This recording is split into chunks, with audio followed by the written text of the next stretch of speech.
Hello friends, welcome to the channel Learning R is Fun. In our last video, we have covered a set of functions, basically apply family of functions, in which we apply a particular function to a set of values in a data matrix or data set or array, etc. And we have also seen there is a package called purr which does this job better as a part of tidyverse packages. In today's session, we will start the statistics, and in a few more videos we will cover basics of statistics before venturing into data science. A fundamental knowledge of statistics is essential, and what you have studied in school days or college days we can see from the angle of R. Today we will cover probability distributions, which are bedrock of the statistical knowledge. We have to understand basically what is a probability distribution. A probability distribution is represented by a function, and this function will give all the probabilities for a random variable which can assume values between a given range. And the probability distribution curve can be different based on the mean, standard deviation and skewness, kurtosis of this entire distribution. And the probability distribution can be either continuous or discrete. Suppose the random variable assumes value between 5 to 10 and any value it can assume, then the x values cannot be countable. That means it can be x, can be say for example 5.0, it can be 5.01, it can be 5.001, it can be infinite number of values. That's why it is uncountable. In such situations, we get a continuous probability distribution. For any given value of x, what will be the probability of y? So what is the probability of that x occurring in the data set? Here we are introducing two functions. Basically, one is a density function, another is a cumulative distribution function. In the density function, we have the entire area under the probability density function curve is represented as 1. Here we have got a normal distribution curve. So here the shaded area, gray area, here when the value of x is between -2 to 0, this area represents the probability for this x value to lie between this and this. For the probability of x lying between say -5 to +5, you have 1. That means all the values are lying between these values only. Therefore the probability is certain, that is 1. And such a probability density function is generally given by a bell-shaped curve in the normal distribution. The normal distribution function is given here. Mu is the mean, sigma is the standard deviation, and this is the formula: 1 by root 2 pi sigma square e to the power minus x minus 2 whole square by 2 sigma square. So all these calculations are done behind the background. So in R you simply use a function. We are introducing another function which is a cumulative distribution function.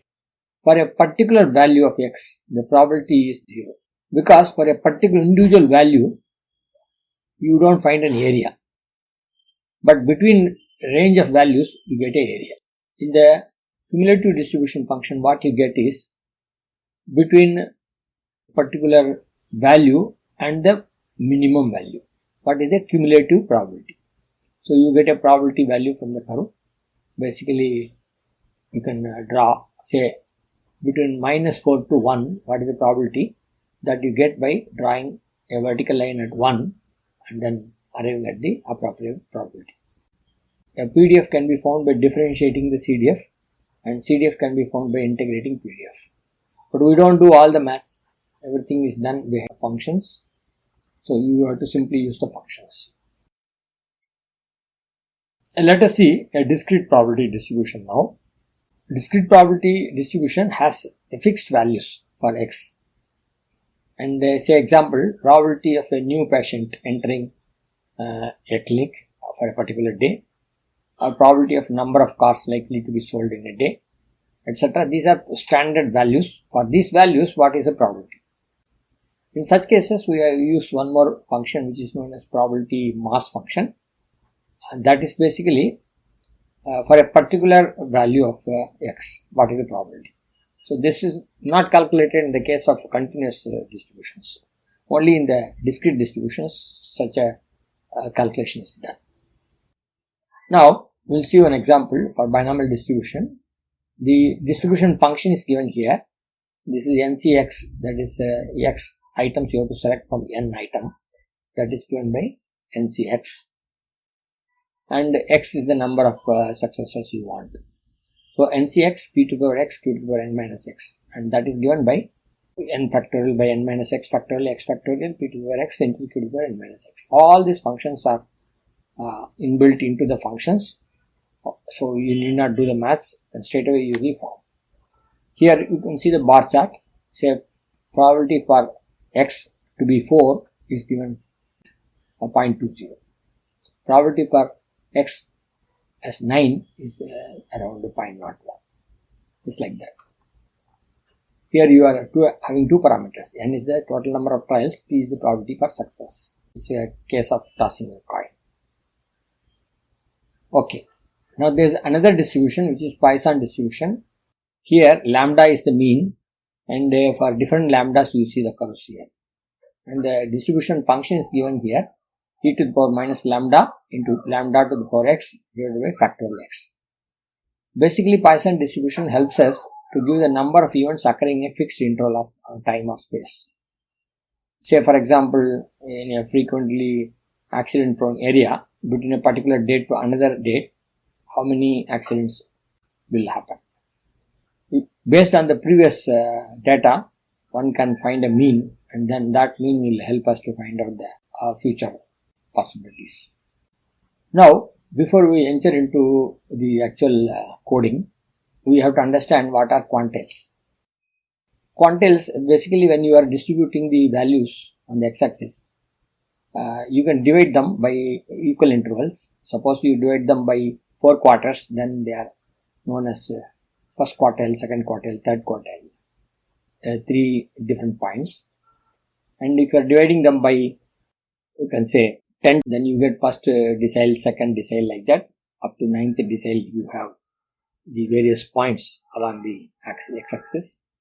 If it is percentile, you can say each percentile will have 1 quantile. Like that you have 99 quantiles. And basically quantiles help us to find what is the probability up to that quantile. So what is the probability up to, say, the 4th decile.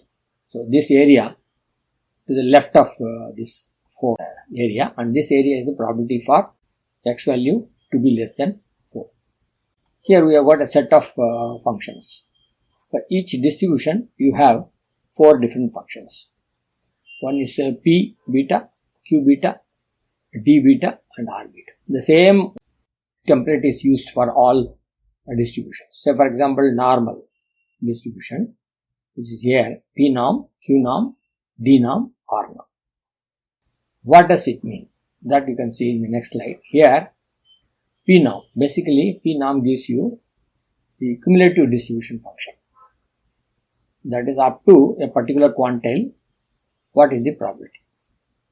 Q norm is the reverse of this. Here you give a probability and you find the quantile. Here you have given the quantile, got the probability. Here you give probability and ask what is the quantile up to which that probability will be there. D norm basically gives the density, and that is the curve basically. R norm is giving you the set of values. So in RStudio we'll see how these functions will be useful. For today's session, we'll have 3 programs, basically all relating to probability and how it is dealt in R. We'll start off with the histograms and density R program. The probability is basically obtained by obtaining the frequency of a particular value in the data set. That is how often this occurs, accordingly the probability is decided. Suppose we toss a coin and 100 times we toss and we get 56 times head, then the probability for head is 0.56. So basically the frequency is getting converted into probability. But in that there are several techniques. One is histogram, another is the kernel density estimation. Histogram approach has got certain problems, and that is overcome by the kernel density estimation method. And there are other methods like penalized approaches which we are not going to follow. Now we will start with one data set. Data R norm 10,000, mean is 0, standard deviation 1. That is by default. Then we ask R, what is density? Density is how close the probabilities are there for the x values. So we can see R is going to give an explanation of that. Kernel density estimation, it's a generic function, computes kernel density estimates. Now we should understand what is kernel and how the density is estimated. Let's go down. Here we are seeing kernel and a set of functions are given like Gaussian, rectangular, triangular, then Ipani-Chinikov, biweight, cosine, opt cosine. Basically these are the various kernel functions, and these kernel functions we can see in the Wikipedia, and you can see the kernel functions what we are getting in the wiki. These are the various functions which are applied to the data points. After applying these functions to each data point, then there is a generalization or the smoothing that takes place. So depending upon what you use for the kernel density function will be different. These things we'll see shortly. Right now we'll simply make a density out of the data using a density function. We'll call it DD, data density. Then we'll make a plot of this density which we have found out. We are getting a normal density curve. Now this is the PDF, probability density function curve. Now let us also find out the data what we have got. We'll round that and then ask by a table to get the frequencies of the data. And now these frequencies we'll understand when we are making histogram. So we'll make a histogram. Here I have given frequency is true, therefore I am getting in the y-axis the frequencies. Around 0 I am getting a value something like this. Say this is 1000, 1500. This could be something like 1900 or around 2000. So let me say it is 1900, then 1900 if you add, then 3800, that is what frequency is 0. So when you are saying frequency is true, you get the frequencies here, and you can increase the breaks here also. If you use frequency is false, then R is going to give you a density. So here we are getting a density estimates for these individual values. Now the same thing, we are going to use breaks 100 and probability is false. When you say probability is false, you get frequency. When you say true, you get a density.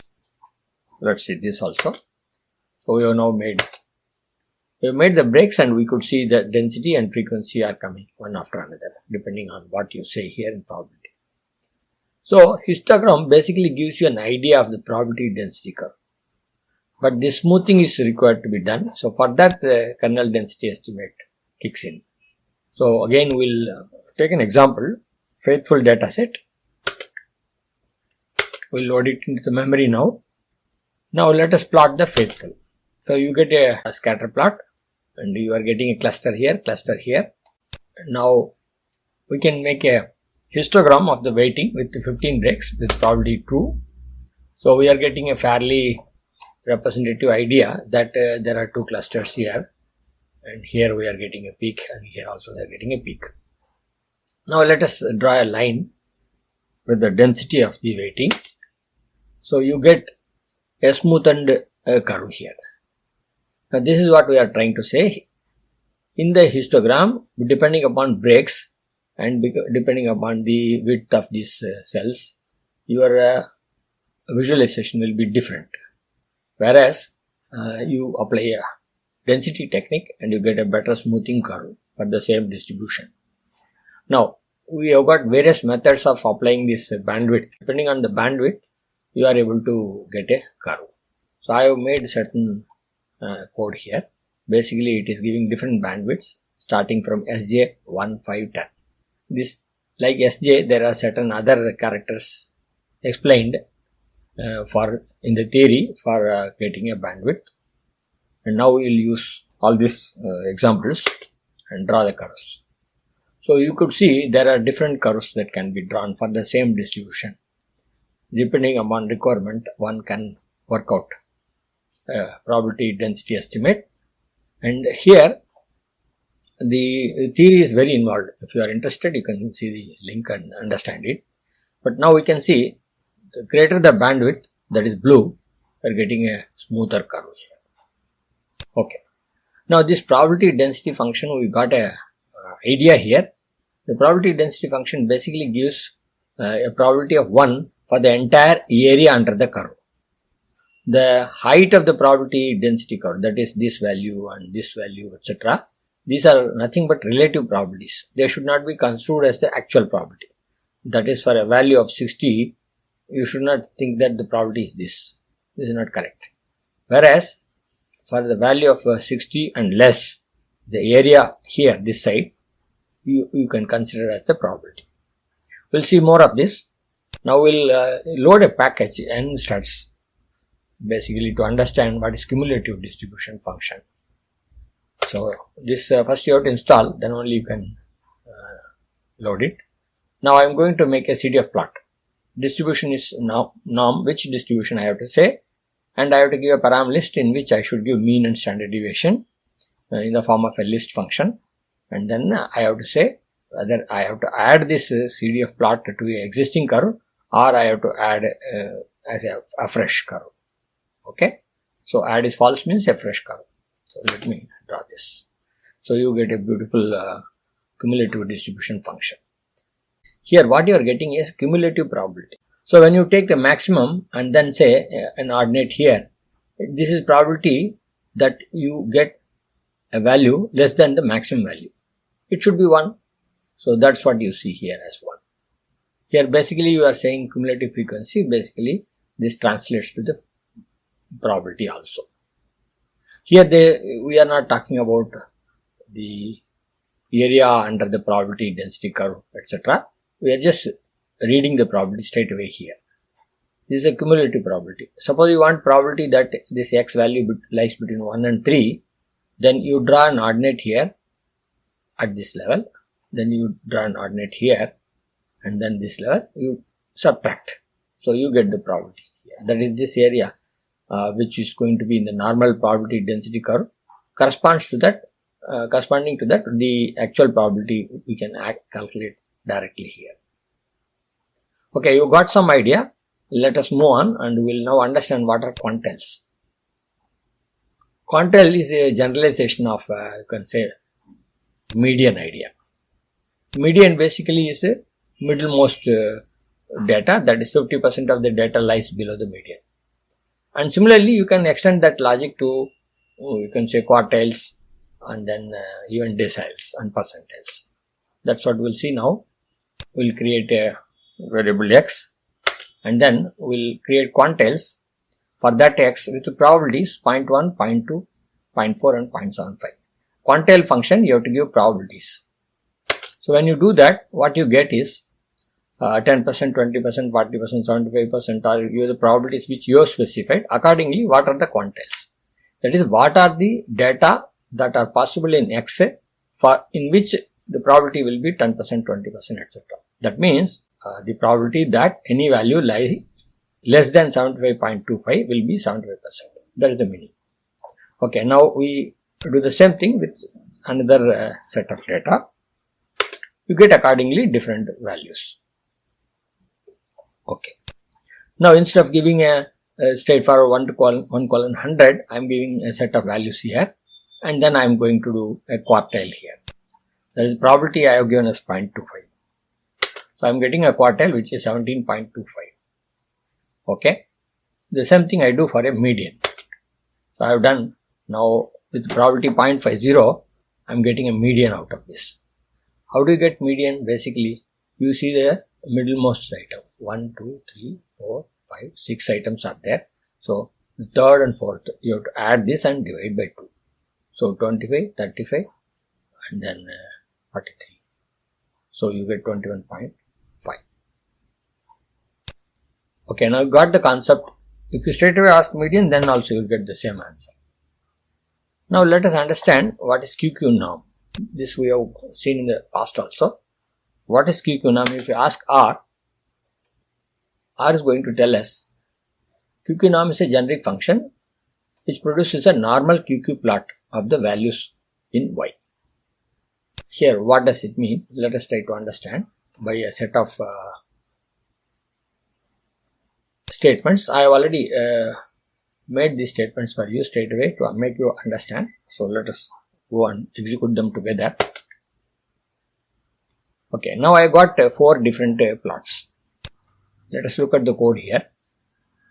For the first plot, I have made R norm 100 and 0 and 1. So normal values 0 and 1. 0 mean and 1 is standard deviation. Here we have got normal 10, 15. In both these cases, what we are seeing in the chart, we will understand. The sample which you have given, that is this 100, 0, 1 and 100, 10, 15. Based on this, whatever random normal values we have obtained, that is the data set. From this data set, you draw the quantiles. And those quantiles are this side. And then the normal distribution, you take standard normal distribution, 0, mean and for that also you obtain the similar quantiles and draw the plot. When you draw the plot like this, if you are getting a diagonal line and then you are able to see the points are all closer to the line like this, then you can say this sample is taken from a normal distribution. So here also you can say it is from the normal distribution.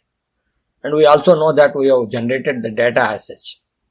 But here in these other two cases, we are generating data using exponential distribution and uniform distribution.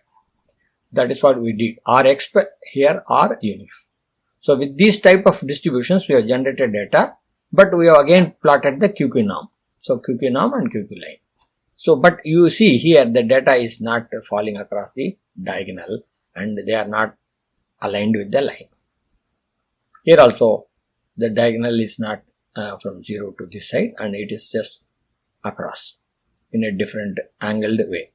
So here in these cases we know that these distributions, the samples are not from the normal distribution. That is what you understand.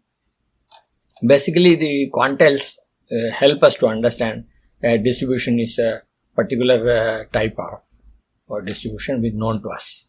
And for that you use the tool QQ norm. Now let's move on. We will now explore the functions in R for P, Q, D, R functions. Basically, we will start with the data and let me clear this first. Okay. And now we will start up with this data 1 to 100 and then let me make certain quantiles out of this data, call this as X and then we will give a mean of this data and standard deviation of the data as M and S. Now let us start the first function P norm. P norm basically gives the probabilities for the given quantiles. Since quantiles we have found out for this data X and that X is what I am giving for quantiles and mean and standard deviation I have given. So P norm function gets the quantiles and it works out the probabilities. So that's what I am going to do. So now I got standard quantiles 0, 25, 50%, 75%, 100% of the data. So the probabilities here are like this. At 25% of the data values, if you are seeing, the probability is 0.19% or 19%. Or you can say it is 0.19 probability or 19%. Now Q norm is a reverse of this. What you do here, you give probabilities and ask for the quantiles. Since we have got already the probabilities, the same thing you can supply here and do the reverse the roles. Now what you have got here, these are actually the quantiles. What you got is the quantiles and what you gave is the probabilities. Okay. In the case of R norm, we know that R norm simply generates the data. So we can do that. So we have got 50 random normal values generated for a mean of 2 and standard deviation of 1. Okay. Now what is left out is to understand denorm. For that, let us create again a value x, a vector with 10,000 values. Okay, we have created. Now let us create a set of probabilities. We know in quantiles you have to give probabilities. So we'll create a set of probabilities and we'll create large number of them. That is from 0 to 1 with a you can say step of 0.0025. So we get a large number of probability values. So if we look at the environment, we'll see PR is 401 values basically. Okay. Now we'll do the quantiles. For quantiles, we have to give probabilities. So we have given probabilities is PR, and the data is your data which you generated. So you get the quantiles also. So now you got the quantiles and you got the probabilities also. Now I am going to make a plot in which I am going to give x is the quantile and y is the denorm of Q. That is the denorm, y is the, you can say, the probability density function curve, and that is obtained by denorm of this value. So now let me see what I am getting. So I am getting a probability density curve basically here. So here you can see for 0 I am getting some value something closer to 3.9 or so. This is obtained by applying in the probability density function 1 by square root of 2 pi sigma square and e to the power minus x minus mu whole square by 2 sigma square. In that you supply x is 0 and then you get the value. You can see here denorm 0. This value you will get 0.39. It is not actually the probability for value to occur as 0. Here you are getting only a relative probability. In the probability density function, when you apply the values of x, you get some value and that value is corresponding here, and this is not your probability. Probability is the area under this curve. This is what you have to understand. What you get is a relative probability. So I have given a link. You can go through that and understand. Now in this set of programs, we have given you an understanding of what is a PDF, what is a CDF, and how these R functions are generating these values. The quantiles are going to be in the x-axis, and then the probabilities are going to be the area, and the denorm are going to be the values of these curves at any given point. Now it will be better if you see some real life examples and understand them. That will be the goal for our next video. Thank you for watching and bye from me.